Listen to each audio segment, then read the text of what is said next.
Every woman needs to take that universal path to find self-worth, a voice, and a cherished life.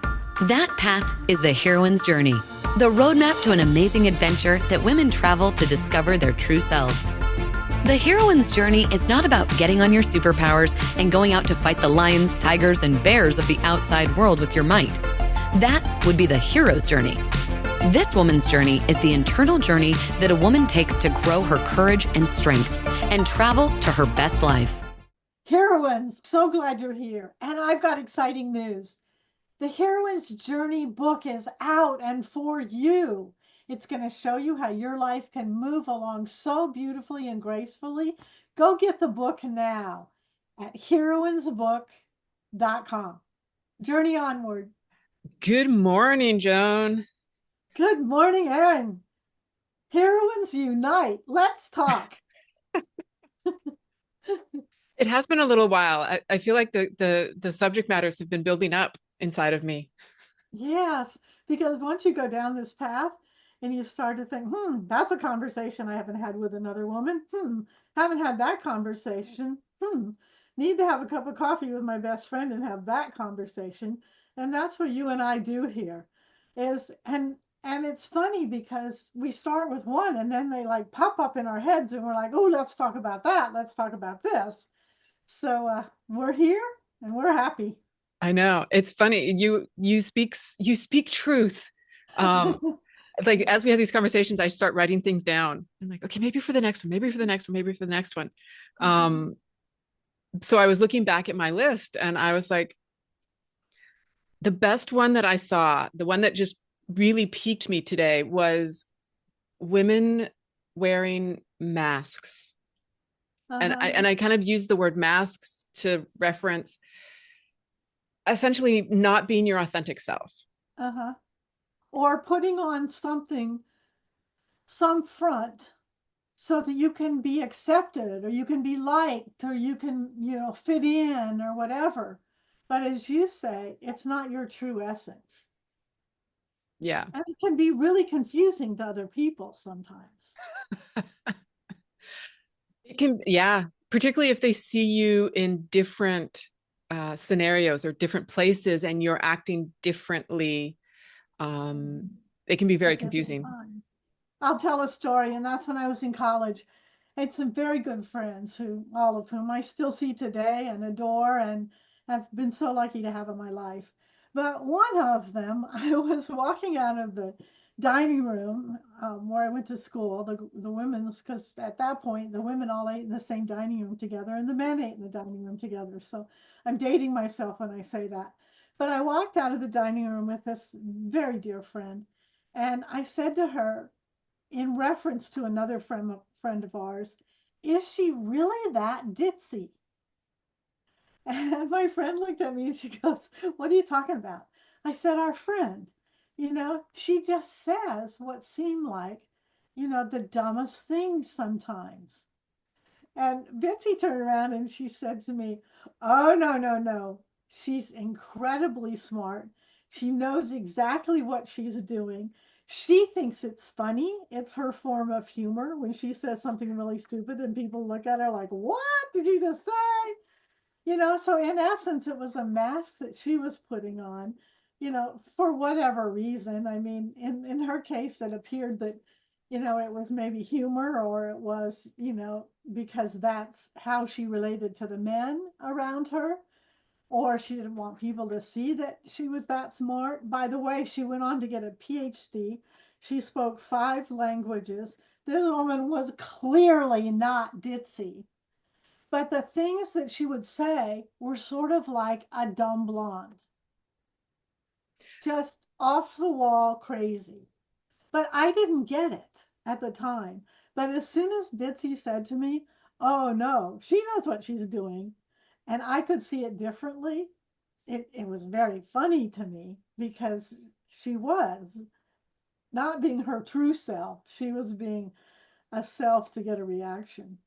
Well, but I think that there's two sides of that coin. There is the side of you say something ditzy or silly or whatever to get a laugh in the moment. And then there is you portray ditziness 24/7, or basically every time you go out of your house, or that type of thing. Which she did, and that confused me. Yeah. And because Uh-huh. those are two very different types of things.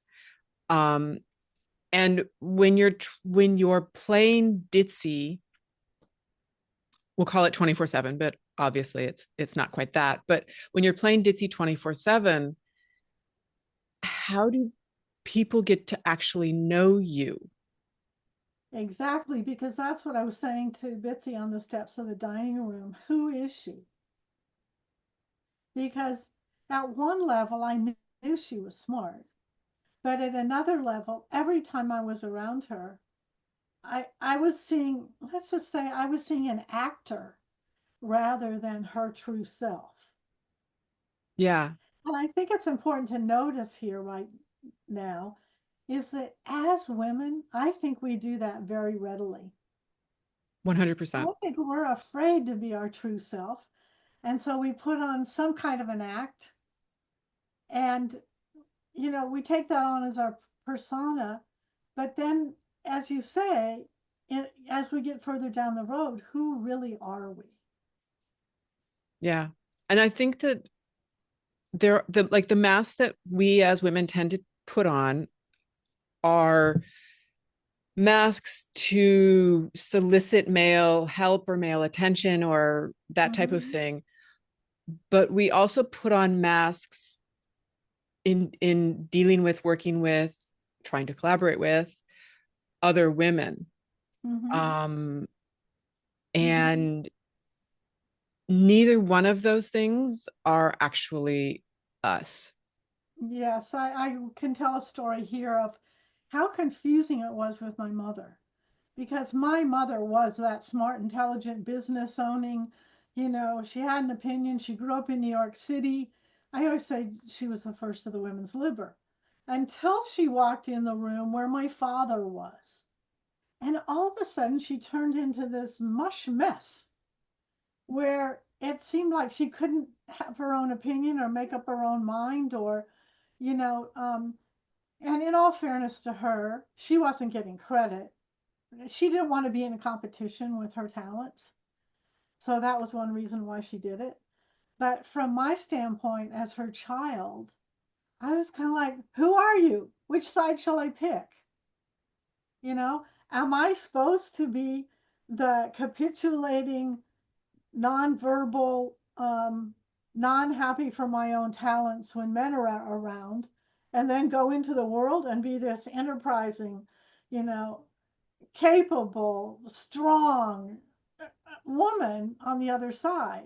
And by the way, if he walks in the room in the minute, should I give up the act of capable and strong and whatever and close my shell up tight and go back and be, what seems to be or you're showing me is the way I have to act when men are around?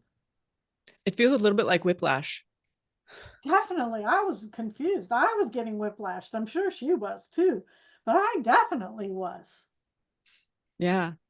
And certainly in the time of your mother, like the persona that she put on in her marriage was probably the persona that she decided or she felt that she needed to in order to attract a mate and Uh-huh. that type of thing. And then it's sort of like once that's your persona, you can't kind of get rid of it. Like Yeah, you're that's kind of absolutely stuck. true. And I knew she was walking a fine line between encouraging me and showing me that women could have a different life and try to teaching me the cultural mores the girls are supposed to live under. Yeah. You're supposed to sit back and be second to the, conversation and the skills and talents of the man who is your partner, and you're supposed to be, a an accoutrement to him in a social situation. Whereas I saw her on the business side just stand out and put her fist down and say, no, it's not going to happen that way, and we're going to do this. So she went in and out of these different, um, well, we use the word masks, but these different scents, and I was always left going, what's authentic? You know, isn't it okay for you to be some of this over here and some of this over here?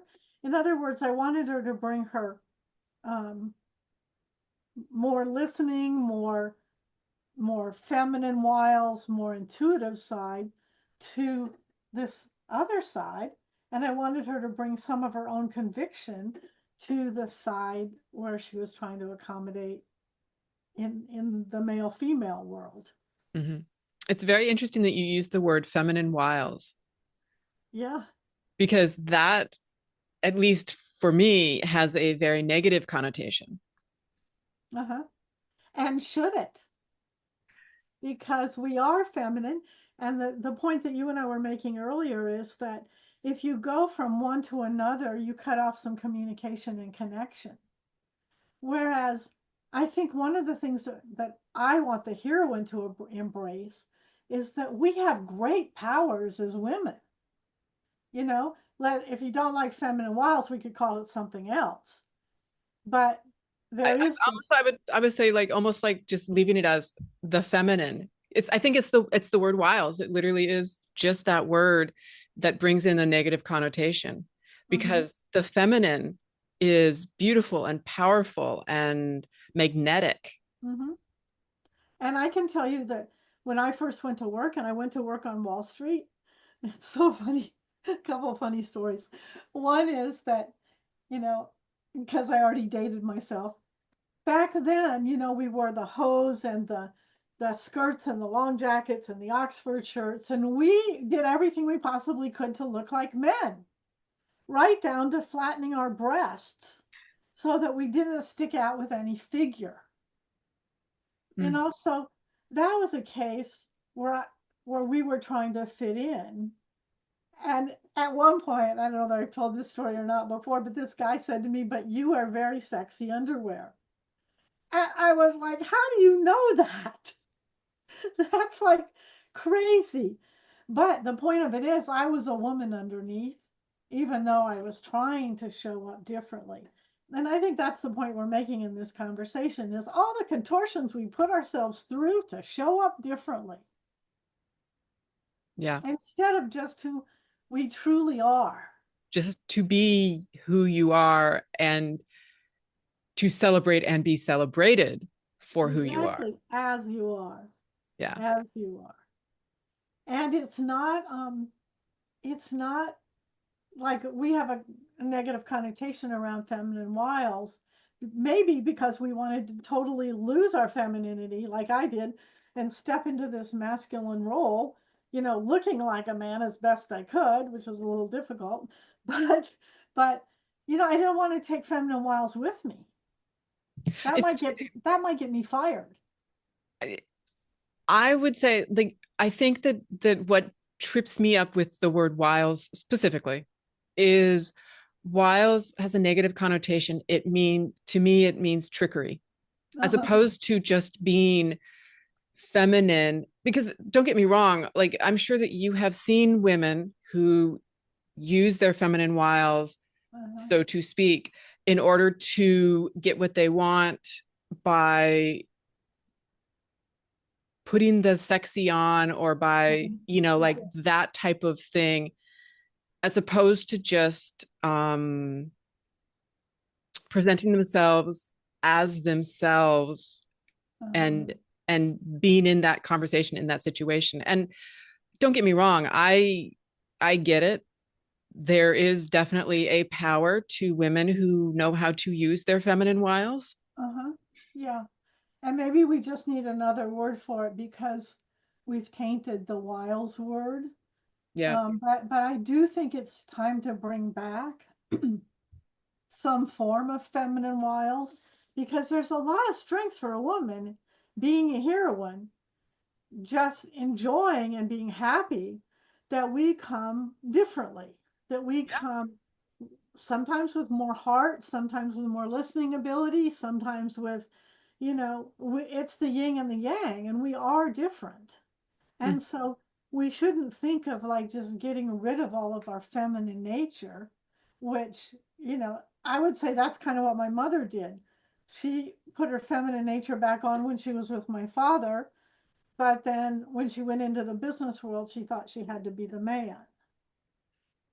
And I think it was much more complicated than that, in that she felt a cultural role to diminish herself, which I don't agree with, when she was with my father. But then when she was out in the business world, she felt almost a need to be overly aggressive, Mhm. to stand up and defend. So we're talking about somewhere in the middle, where life is not or. I don't have to be this way for that and this way for that. We're talking about and. I bring my whole self, my whole authenticity, my whole being, my whole energy, my whole strength everywhere I go. Heroines, thanks for being with me. There's a really big idea that I want to tell you about, and that's the heroine's journey. Are you like worried or concerned about your life? I was. Has something big come along and just rocked you? Maybe thrown your apple cart straight up in the air. And when you ask yourself, are you really living the life of joy, prosperity, and freedom that you want to live? You know, life is for us to enjoy, not for us to suffer through. And that's what the heroine's journey is all about. It's your roadmap to a life that you love. You can have it. It's at theheroinesbook.com.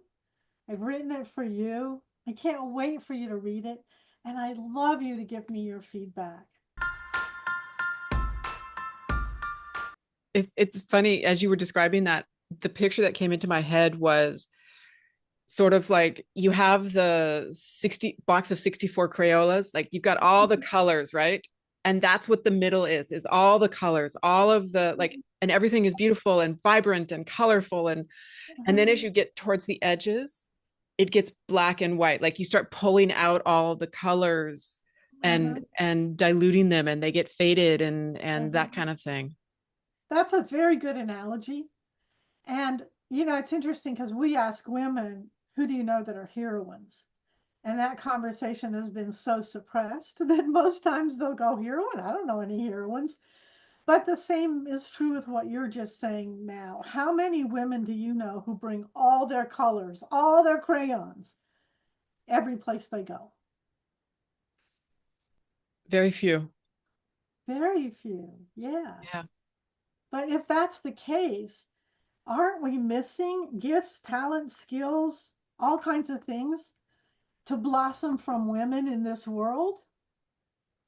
Totally. I feel like the the thing that is missing is all of those things that you were talking about that are kind of in the feminine, Mm-hmm. um, being brought to an environment, being brought to a situation, being brought to um, an experience that enriches the experience, not only for the Yeah. individual, but for everyone. When you say that, I'm thinking of my friend who I told that story about on the dining room steps at my college. And while I did come to know that she was funny and she was playing games with everybody around her when she did that, I also was deprived of knowing of her as a really smart, thoughtful um, woman who I could have some long term connection to as we both went into the world and tried to figure it out. Because I didn't go to her because she was a thought leader, because I didn't know her that way. Yeah. Now you just went back for your whatever year Reunion. reunion. Was she there? No, she wasn't. Damn. I She would love wasn't to with know them. if she still had the same kind of mask on, the same persona. Yeah, the woman who I spoke to on the steps was there. Ah, okay. And she was one of the things I always loved about her is that she was always kind of her real self. She brought most all of the crayons to the table. I And love that term now. I'm just gonna keep using that term. You're gonna bring most of your crayons. Are you bringing your crayons? yeah, exactly. We have to coin that one because her name, as I mentioned, was Bitsy, and she was a concert pianist, Ooh. and she went on to she got her master's. She went on to do very well in business, and she too had a really funny sense of humor because that's one of the colors of the crayons. Mm-hmm. But at the same time, I could relate to all parts of her, which is why I would say our friendship has really endured. Yeah. No, I do think that like when you meet people who are real with you Uh-huh.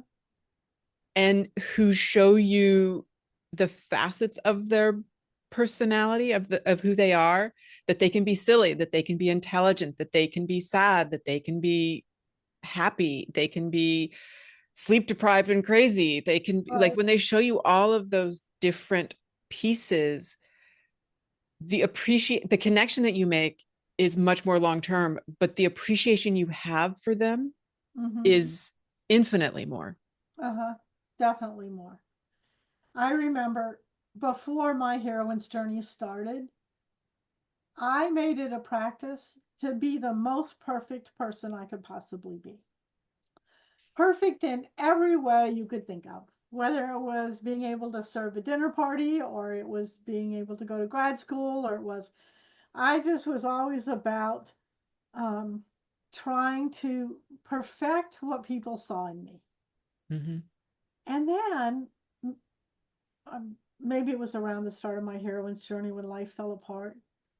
I got this amazing realization was that if I was perfect, people had a hard time loving me. And I realized just almost in a flash, in a moment, that it wasn't serving me to try to be perfect. That I got more connection, more love, more of what I wanted of the juiciness of life. If and then as it went on and I entered the whole heroine's journey stage, there was no way I could keep it together because it all got ugly and messed up. But it's that point that you as we put on these different, we call them masks, or we cop to an expectation that society has for us or culture has for us or whatever. I think the other side of that coin is you start to deprive yourself of the love and the connection you really want. Yeah. And I didn't get that because I grew up in a family culture, you know in a very competitive, you have to be achiever, you have to only show your best side world. And it was well into my life when I discovered several things. One is that I couldn't maintain that consistently going forward. It's exhausting. It's exhausting. Secondly, that much as I tried, something in life was going to come along and upset my apple cart because we know that 80 some percent of, I think it's 87% of all women will go through a major crisis before age 50, which is the start of the heroine's journey. Yeah. And if you haven't hit your heroine's journey by the time you hit 50, menopause will come and upset your apple cart for you. Exactly. Exactly. Because it's almost like you're a seed and you've decided you're going to grow into this perfect rose or flower or whatever it is. And then all of a sudden, that seed gets whacked to get cracked open. Yeah. Just whacked. And that, of course, is the start of the heroine's journey when something comes and upsets you and takes you out of that perfection mode. I thought I could just find safety and security if I just appeared to the world to just be perfect. Well, I can imagine that in your identity of perfection, that I mean, there were probably many, I should say, different versions of what perfection was. There was perfection for what your husband wanted. There was perfection for what your job wanted. There was perfection for what your friends wanted. There was perfection for like, so it's not like you're just trying to be perfect at one thing. Like you're literally trying to be perfect at everything. Right. And at some point, you want to just stand in the middle and scream, "What do you want me to be? Yeah. What do you want me to be?" Because it's way too overwhelming. I go back to the word that I used before, which was exhausting. Like Yeah. there, that is the one thing about being in your authenticity. You know, people may not like it and people may love it, Uh-huh. but when you are in your authenticity, when you are being yourself, you just have to be. Mm-hmm. And You you've don't have got to pretend. all the crayons at your disposal. Yeah. You can choose to use whatever you want to use Yeah. because you can be and rather than or. One And of my that's really favorite powerful. expressions. I love that. Life is and not or. It's sort of like the improv thing when somebody does something that, you know, when you're in an improv with somebody and they do something, you're not supposed to say, "No, wait, that doesn't work." You're supposed to say, "Yes, and." Uh-huh. Another story that comes to mind is my sister being in marital difficulty. And she went to my mother and she said, "What am I supposed to do? Am I supposed to stay here? Am I supposed to leave? How do I figure all this out? It's very confusing. It's obviously not working. Do I have a responsibility to stay here? Can I leave? Whatever." So they were sitting outside in the car in my driveway. And I think it was a Thanksgiving. And you could tell this conversation went on for like 4 hours. And we were like, "Could you just come inside or whatever?" And so my mother said, "Oh no, this is your husband and you should stay. And these are your kids and, all that kind of stuff." So they came in the house eventually. And, my sister seemed to have some calm. But then the next day she went back to my mother and she said, "Is that what you really meant? Is that what you really wanted to tell me?" And my mother said, "No, I lied." Why do you think that your mother was so honest on the next day? Because I think she did have a great deal of authenticity. And I think she did know what was good for her and what she wanted to do. But I think she was caught needing to teach her daughter um, how to toe the line, how to stay within the cultural norms. And we can't sitting here saying whether that was the right advice or not.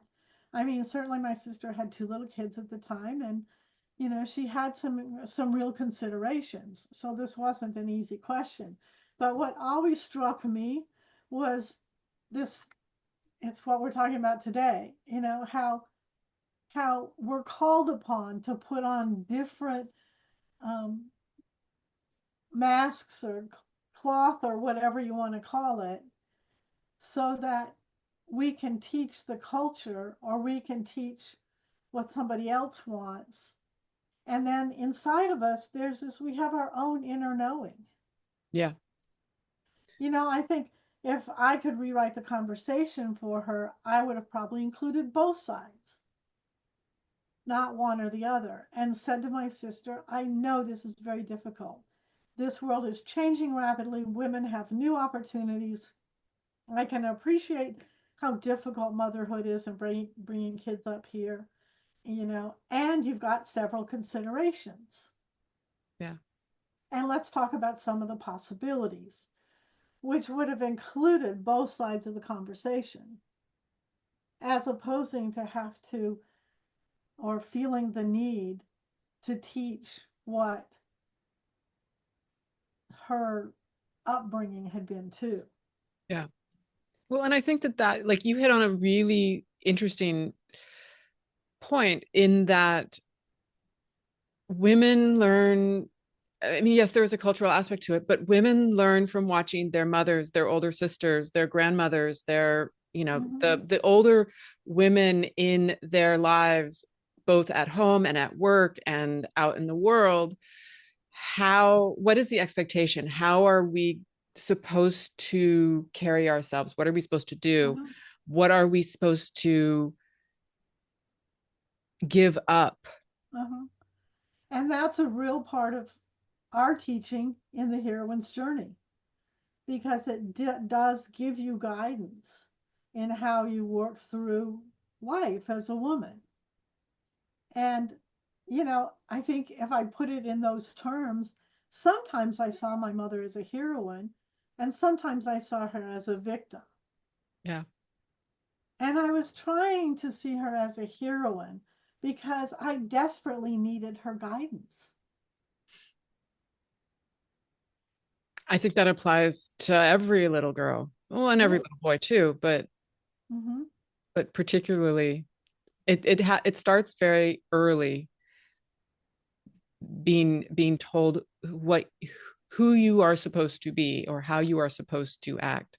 Uh-huh.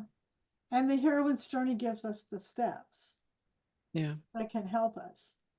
I mean, like if I was back in the conversation with my mother and my sister in the driveway, um, by the way, they didn't invite me because I didn't have kids, so they didn't think I'd understand. But I would start with giving my sister the heroine's journey book. Yeah. If only it was there. If only it had a if only it was in being at that time. Exactly. But it's what we're talking about, and that the other side of the coin for my mother at that moment is that you and I are trying to bring out conversations that women haven't addressed, like times when we're in our falsehood and times when we're in our realhood. But what I also think my mother was trying to do at that time is she didn't want to have that conversation. Yeah, probably.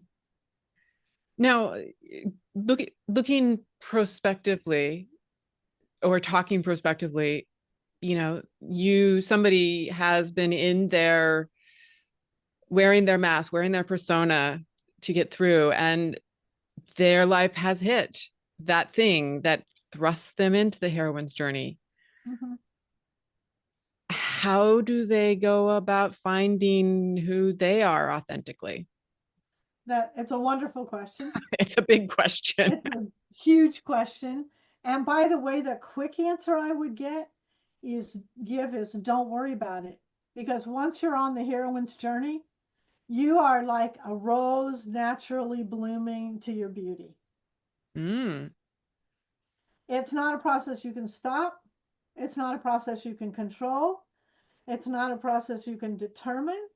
It's the old best laid plans of mice and men, and God laughs, you know, because as we've illustrated in the heroine's journey, there is a very natural process for women blossoming.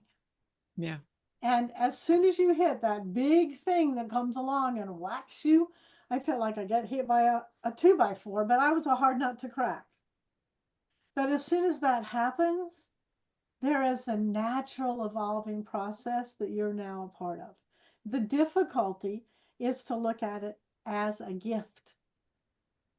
And it truly is. I know if you're listening to us right now, you're like, no, no, that's not possible. It is not a gift that I just got divorced or, lost my job or life smacked me in the butt somehow. You're absolutely going to repel that idea because you can't see the whole picture yet. It hasn't begun to blossom in front of you. It has to take hold. And maybe 10 years later, which is for me the case, I look back and I say, oh my gosh, thank God, you know, because had I stayed in my limited, self absorbed, egocentric, security and safety based self, I never would have had the chance to blossom down this path. Yeah. Did I like a lot of it? No.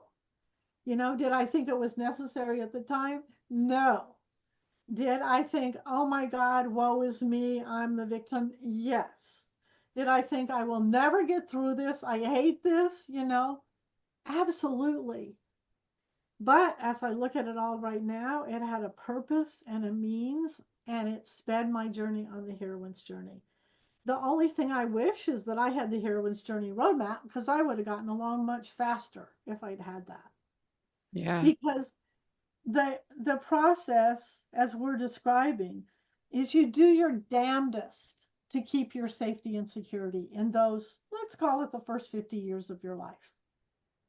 You're like, I can design this, I can engineer it, I'm in control, you know, and then all of a sudden you're not. And as it unfolds, you have to just let go because the process is going to happen. Yeah. Well, it feels like our entire lives are spent learning how to navigate the river. Absolutely. Mhm. And one of the things that we've used sometimes is you take on the mask, you take on the persona, or you buy into the story, or what have you. But all of these things are for a point, for a purpose of safety and security, as you call it. And at some point, I guess we realize that it's a false safety and security. Yes, and you realize too that you've been trying to live in a false self. Mm-hmm. Whether it's you chose the wrong profession, or you're trying to play the good girl, or you think you can be the man in the room, or in business, or you think that you have to live behind the shadow of a man. All those things that you made up in your head as a story about how you could maintain your safety and security, they all come unraveled. Yeah.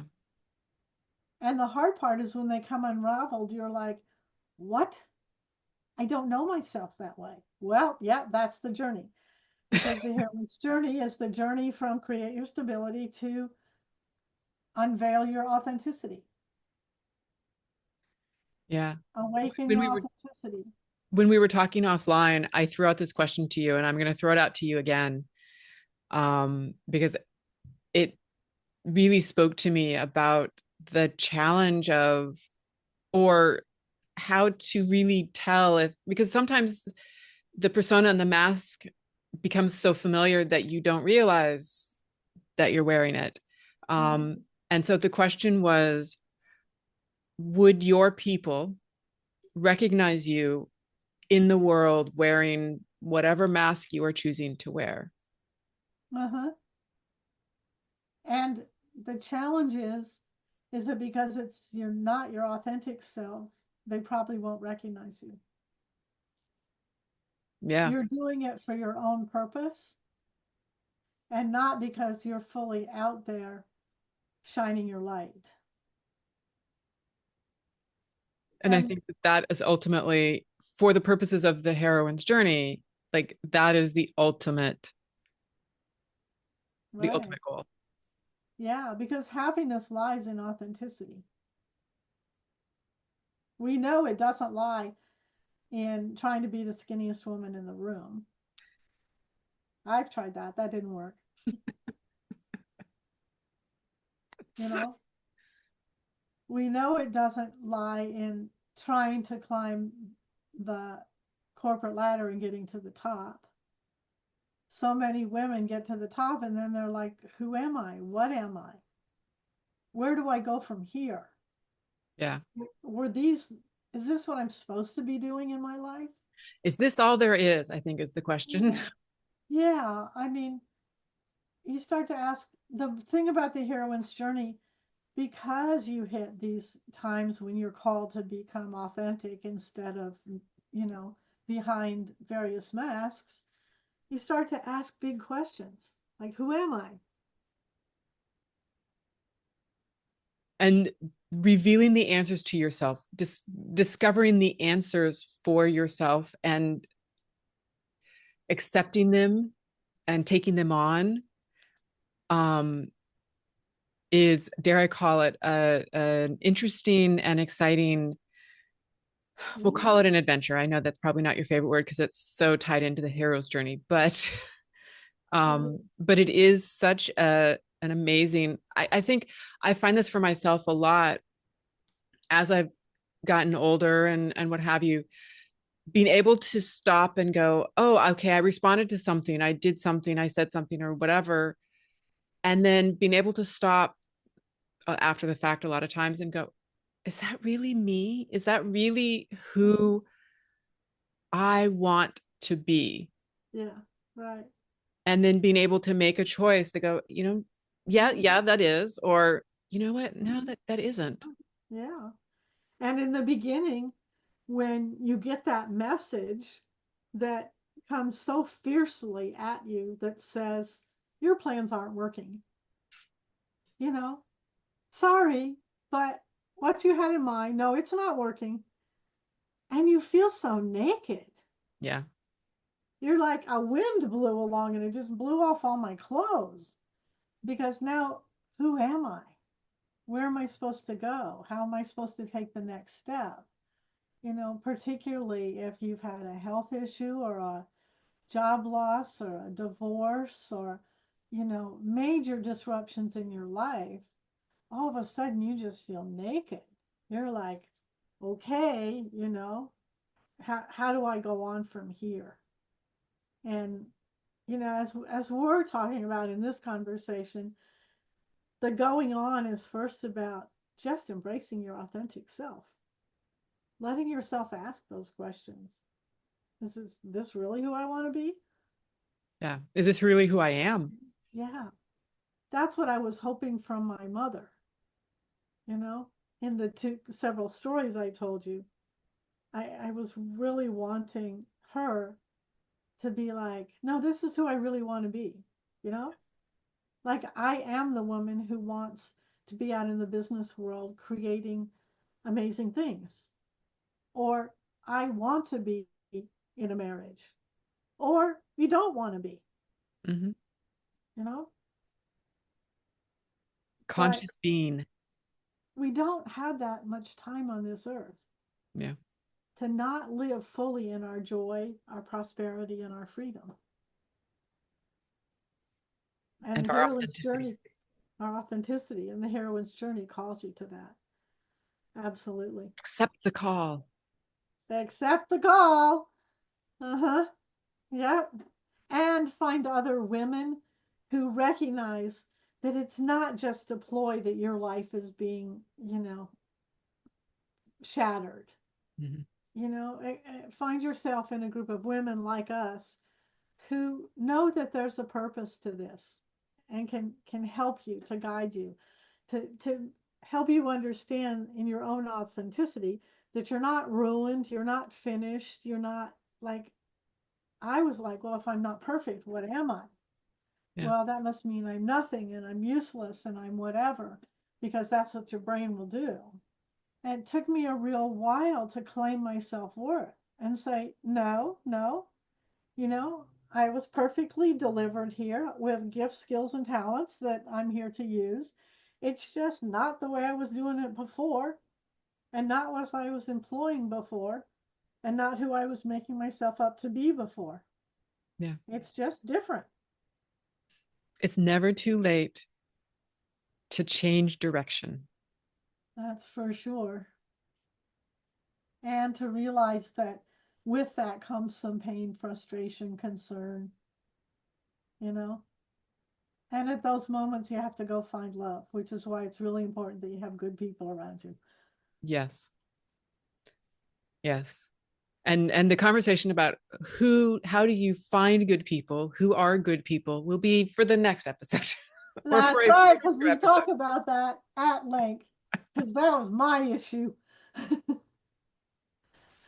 In the meantime, I have written a new blog that's up on medium.com. It's also will be posted, or shortly. Isn't posted on our website yet. It will be at walkthejourney.com. Every time I write a blog, I learn a whole lot too. It's always very interesting to me. If you don't do this, I recommend that you get your journal out at least daily and sit down and write a couple of pages to yourself, because it's incredibly insightful. So find the blog. I think you'll enjoy it. And we'll be back with you next week on the Heroine's Journey podcast as we can continue to explore and enjoy you being with us. Journey onward. That is this week's episode of The Heroine's Journey. You can access the blog post for this episode along with other great resources at walkthejourney.com.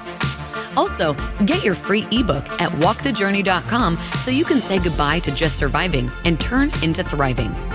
Join us next week for another fun, inspiring, and uplifting episode. If you love this episode, feel free to subscribe and give us a review on iTunes. Stay in touch on other social media platforms, Instagram and our Facebook group, both at The Heroine's Journey LLC. Until next time.